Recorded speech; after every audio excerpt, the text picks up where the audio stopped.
Dios les bendiga, bienvenidos a la clase número 11 de la materia de evangelismo. Entre los temas que estaremos viendo en este día tenemos el significado del discípulo.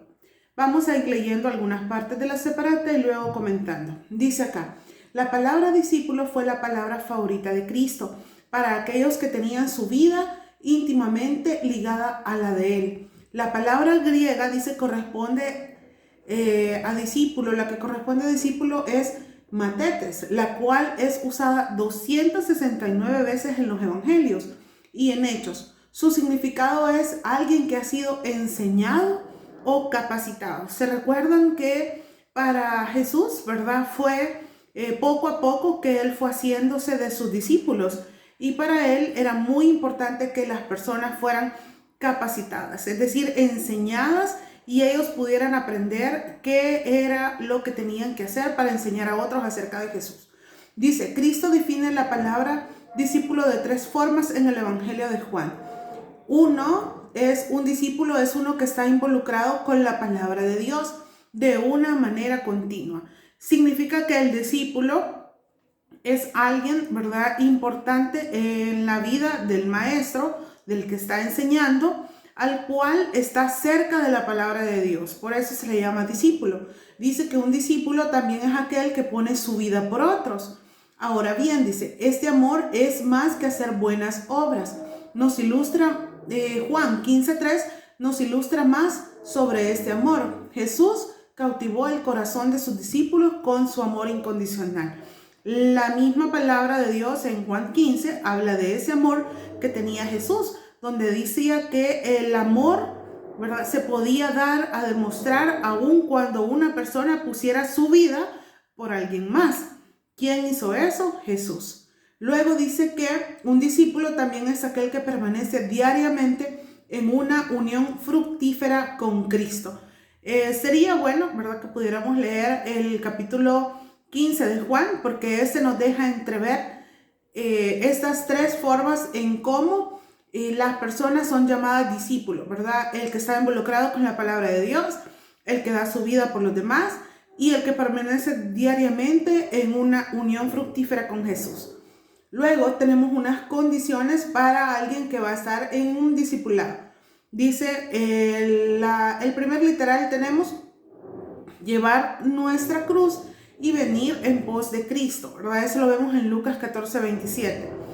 ¿Qué significa eso? Con eso nosotros estamos demostrando que hemos decidido, ¿verdad?, seguir a Jesús.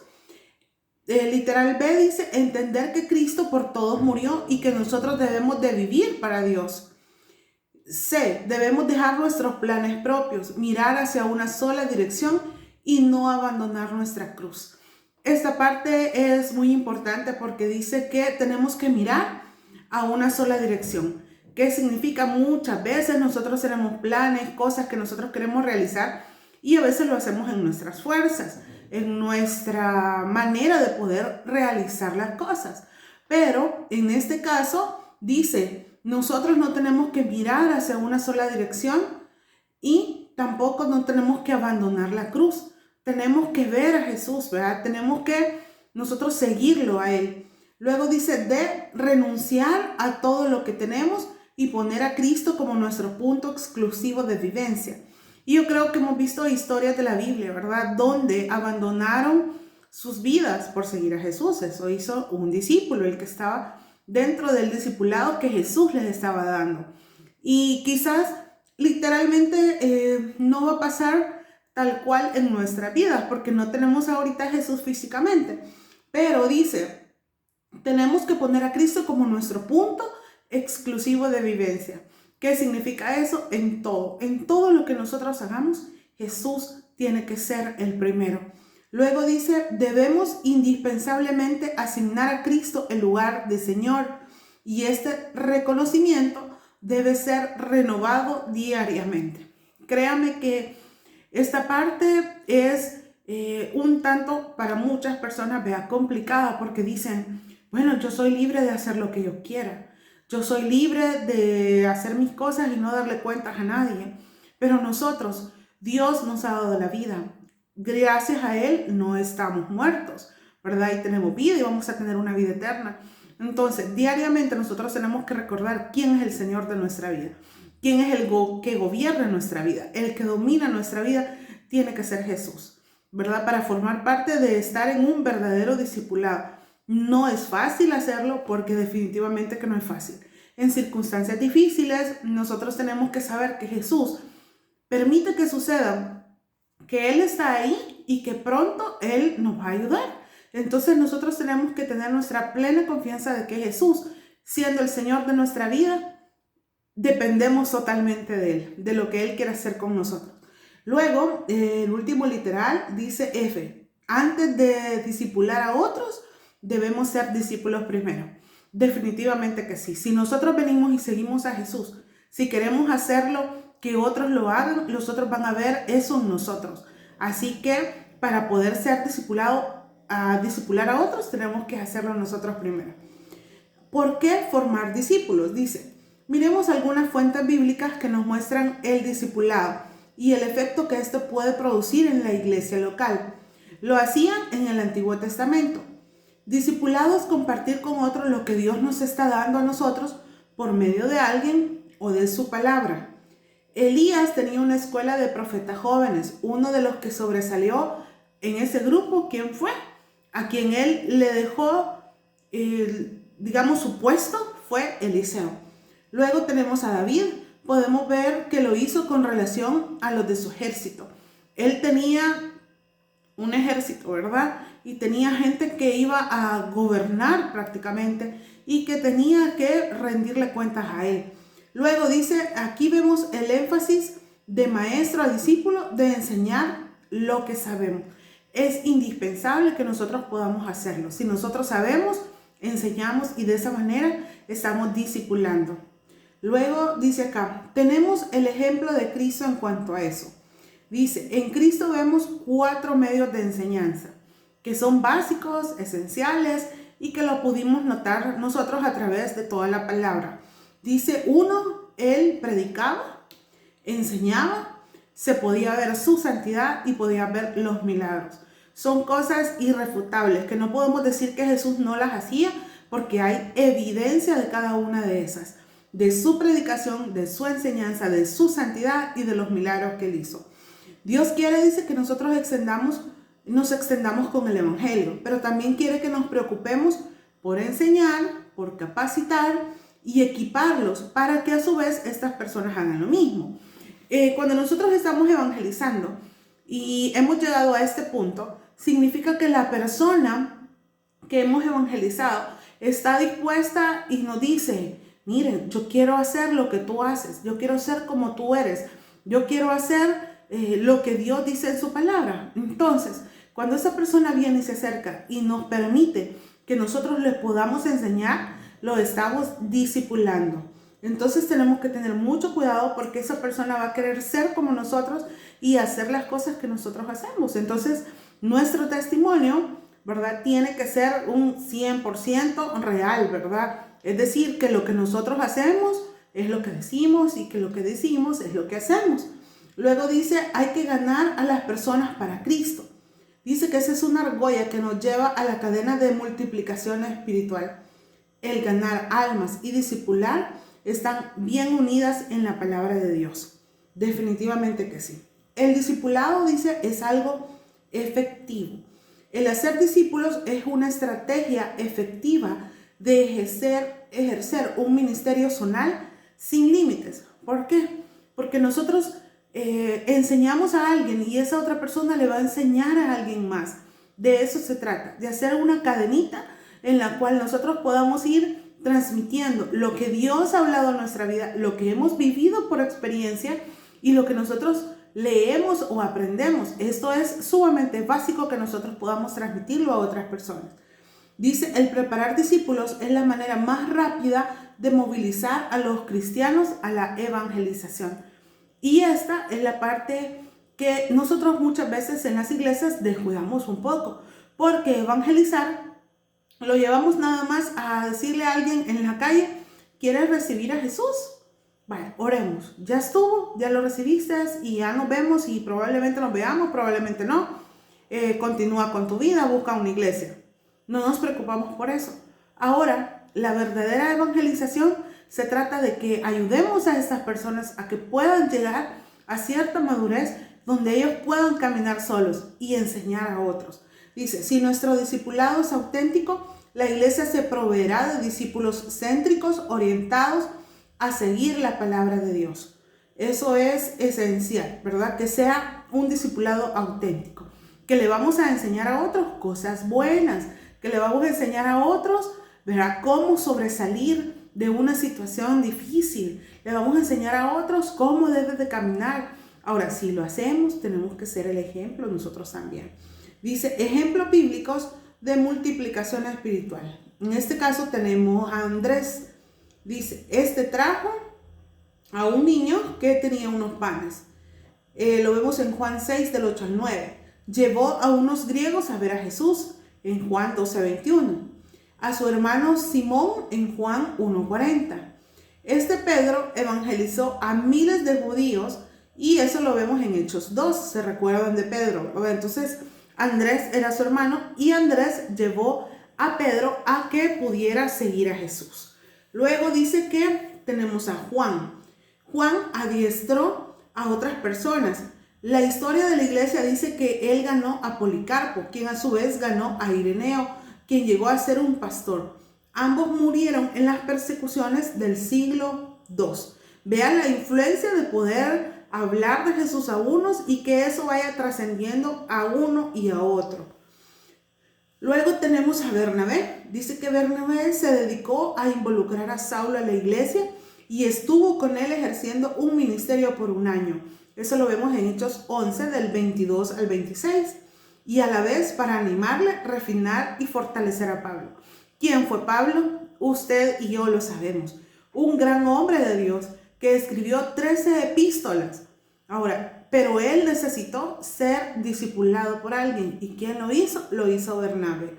Bernabé trabajó en la vida de Marcos, quien después de abandonar la obra de Pablo lo considera como una ayuda útil. No sé si ustedes recuerdan ese acontecimiento, pero Marcos estuvo a punto de renunciar porque quizás era muy joven, ¿verdad? Y él como que no quería hacerlo muchas cosas, pero Pablo se encargó, Bernabé se encargó, de que tanto Pablo como él pudieran llegar a ser grandes personas en el reino de Dios. Luego tenemos a Aquila y a Priscila. Dice que discipularon a un hombre llamado Apolos. Eso lo vemos en Hechos 8, del 24 al 28.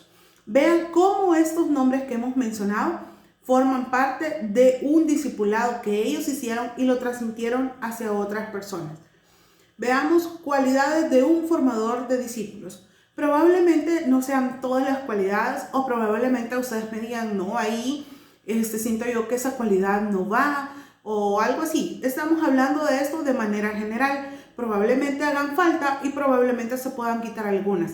Estas son como las cualidades básicas que pudiera tener alguien que va a formar discípulos. Uno, tiene que ser dominado por la gracia de Cristo. ¿Qué significa? Que tiene que ser un multiplicador espiritual. Debe reconocer que somos competentes gracias a Dios y no a nosotros mismos. Porque a veces creemos que cuando le enseñamos a otros es porque nosotros sí sabemos y el otro no lo sabe. Simple y sencillamente es la gracia de Dios sobre nuestra vida que nos permite compartir enseñanzas con otros. Luego dice, podemos encontrar la gracia que Dios quiere darnos en el trono de la gracia. Solo al acercarme a Él por medio de la intercesión se nos derrama esa gracia de Jesucristo. Otra manera que podemos encontrar la gracia es por medio del conocimiento de Dios. Y la gracia es dada a los humildes. Una persona con un espíritu de servicio recibe amplias oportunidades para ministrar. Y yo creo que ese pudiera ser nuestro objetivo, ¿verdad? Ahorita en esta materia de evangelismo, poder ministrar a otros. Estamos recibiendo toda la teoría posible para poder hacerlo. Probablemente no vamos a poner en práctica al 100% en este ciclo todo, pero yo sé que más de alguno de ustedes ahorita están pensando en alguien que pueden invitar a la iglesia y darle un seguimiento, o sea, que pueda ser su discípulo. Obviamente usted no va a llegar y le va a decir, ¿quieres ser mi discípulo? O sea, porque no es esa la expresión, correcta, ¿verdad? Para llegar a alguien que recién comienza, porque va a decir, bueno, ¿y qué me va a enseñar? ¿O de qué estás hablando? O sea, yo soy lo suficientemente bueno como para hacer las cosas por mí mismo, porque nosotros tenemos que saber cómo llegar a las personas para irlas discipulando. Cuando ellos menos sientan, nosotros estaremos discipulando el corazón de esas personas. Luego dice que otra de las cualidades es que debe dedicarse al ministerio de la multiplicación. Timoteo dice debería ser un canal para compartir todo lo que Pablo le había enseñado.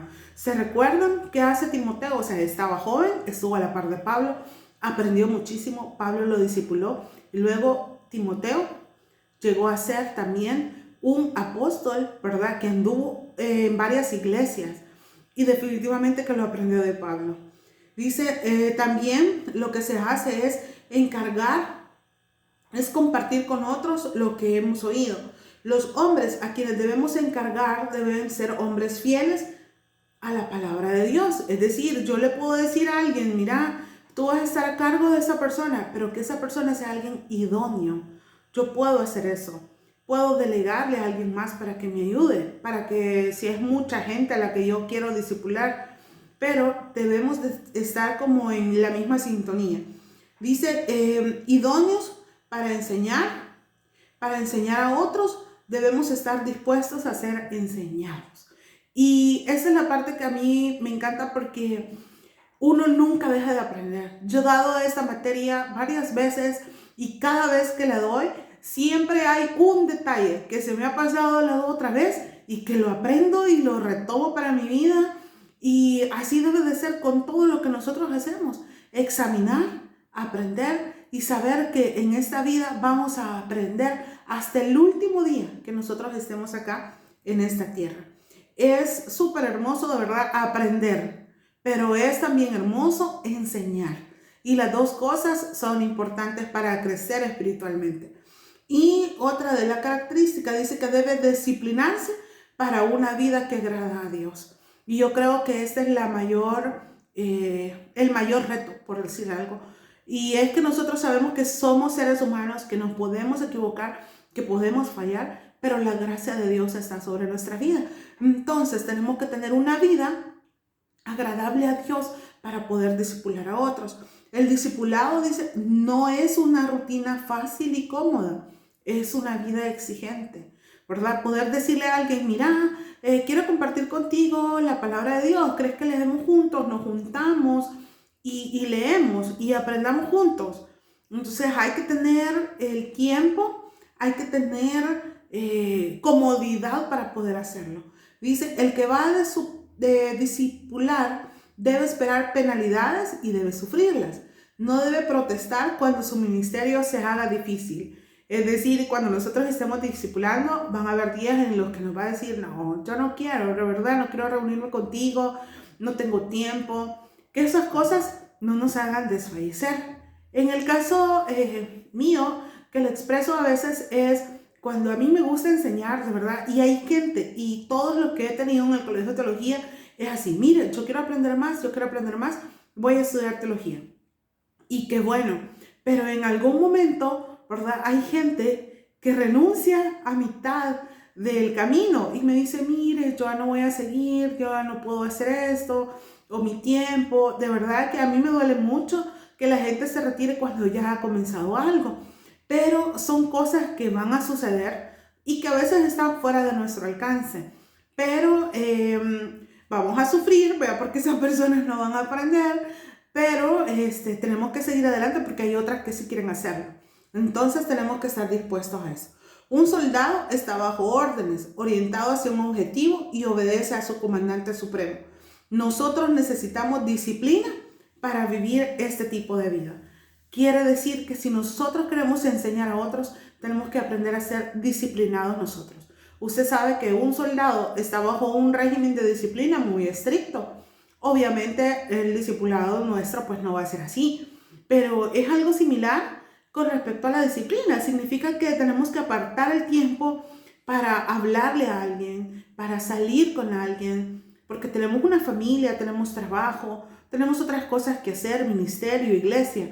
Además de eso, discipular Entonces es un reto, pero es algo que sí podemos hacer y que Dios en esta materia nos está capacitando. Así que oremos, pidámosle a Dios, Dios, revelame con quién yo tengo que trabajar, a quién tengo que acercarme, a quién tengo que discipular. Si nosotros discipuláramos una persona en un año, de verdad, esa persona al siguiente año se va a duplicar. O sea, no estoy hablando de tiempos de, ay, le voy a discipular una semana. O sea, ¿qué va a aprender en una semana? Hay tanto que aprender de Dios. Este es un reto para nosotros. Aprendamos a discipular pidiéndole a Dios que nos dé dirección a quién nosotros tenemos que acercarnos para poder hacerlo. Gracias por llegar acá. Dios le bendiga.